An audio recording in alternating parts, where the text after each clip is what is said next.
these streets.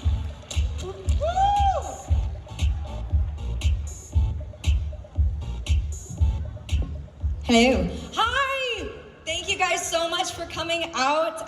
Like I said, my name is Hope. I'm with a group called Sunrise Movement Dallas. So a hub in Dallas for the Sunrise Movement.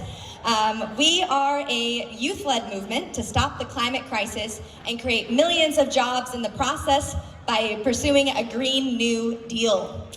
Shout out to the Green New Deal. Woo!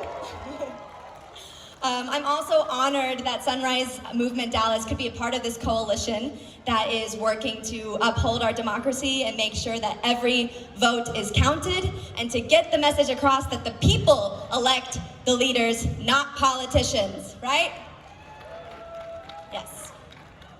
So this election, there was a lot at stake.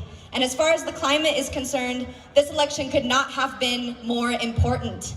In its 2018 report, the United Nations Intergovernmental Panel on Climate Change, composed of the world's leading scientists, gave us a stark warning that we had just 12 years to dramatically reduce greenhouse gas emissions or face a world with drought, floods, extreme heat, and poverty for millions of people.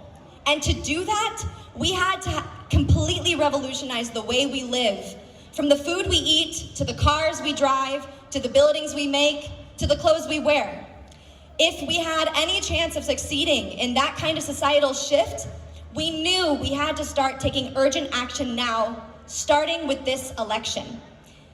Biden, which I'm being told is ahead and likely to push through, so yay, claps for that. Yeah. Biden was certainly not our first pick at Sunrise. Last summer, Sunrise put out a scorecard of all the presidential nominees' climate plans, and Joe Biden got an F-. So we endorsed Bernie Sanders, who had the most ambitious, yeah, I know, Uncle Tio, right? Who had the most ambitious climate plan at the time. When Bernie didn't make it past the primary, I have to admit, my heart was broken. And I thought, well, we're screwed.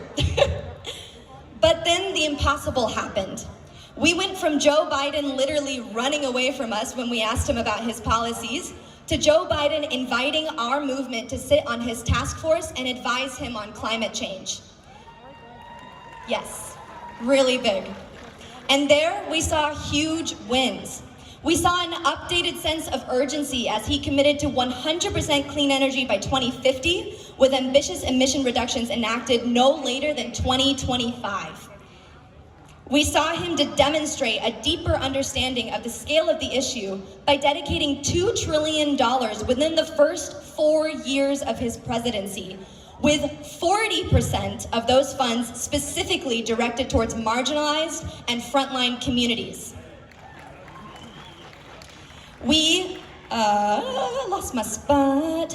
We saw him adopt bold visions like creating a climate corps of young people, farmers, indigenous leaders, and workers to bring forth new industries and millions of job opportunities. It was literally like watching The Twilight Zone, seeing the man who wrote the crime bill talk about environmental justice, how the climate crisis is compounded by racial inequities, and how the environment and the well-being of humans are inextricably linked. Like, who are you and what did you do with Joe Biden, right?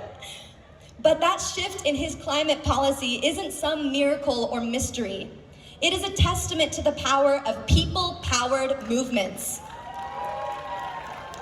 Movements composed of everyday people like you and me who want to see a world with clean air, clean water, a livable future, and a good job.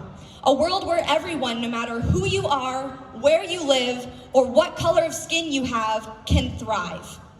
That may feel impossible at times in today's political climate, but we've seen social movements overcome immense odds in the past.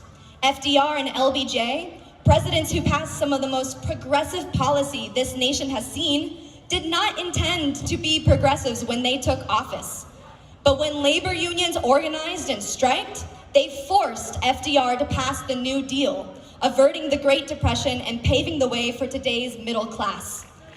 And when Black and brown communities mobilized by the millions through sustained nonviolent action campaigns, they pushed LBJ to pass the Civil Rights Act, making it illegal to discriminate on the basis of race, color, religion, or national origin.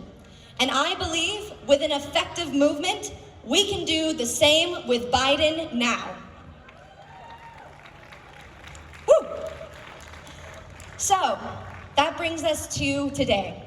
We have been through a global pandemic, mass uprisings against police brutality, an economic downfall that has left many of us struggling, leading up to an election that has put us all through the ringer. But in spite of that, you showed up here today. So I want to celebrate you, and I want to celebrate all the work that we've done up until this point.